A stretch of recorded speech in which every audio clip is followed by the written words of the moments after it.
When I first spoke to Tom was via the EMRA message board.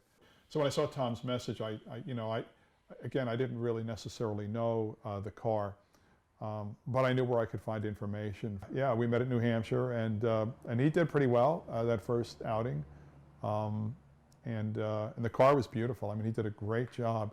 I know a little bit about the history of the car. I know it sat for a very long time, and I know it was in pretty rough shape when he got it.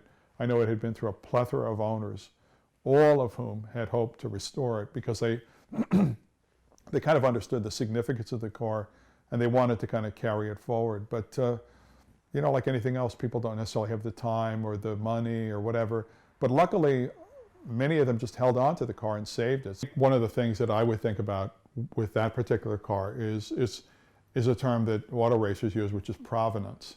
And provenance is the history of the car. For a car that's been a race car its whole life, it was a little rustier than I thought it would have been. But Tom did the right thing, and you know, I told him just cut the rocker panels off and just start new. This way, there's never going to be a question about, oh, is that rusty underneath where I can't see it anymore? And he just cut it all out and welded all new panels, and it makes the car structurally sound. It was clean, yeah. It's a nice car. Runs good. It's got one of my engines in it.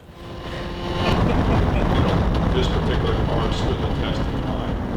The number 32 red MGB that Tom owns was an SCCA champion. It was an EMRA champion. So it had actually a number of different abilities and trophies in a lot of different types of areas.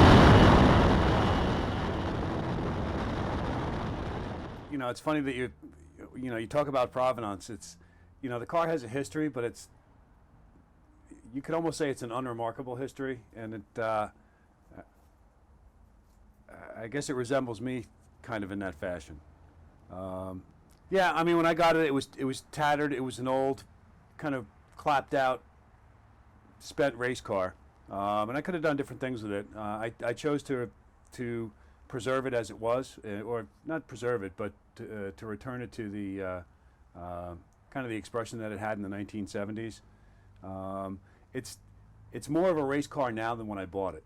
You know, while it bears a lot of the same visual aspects. You know, it's amazing what guys do and how much heart and soul they pour into a car, and then they take that car out onto the track and they thrash it like it's a rental car, like it's something that's completely disposable.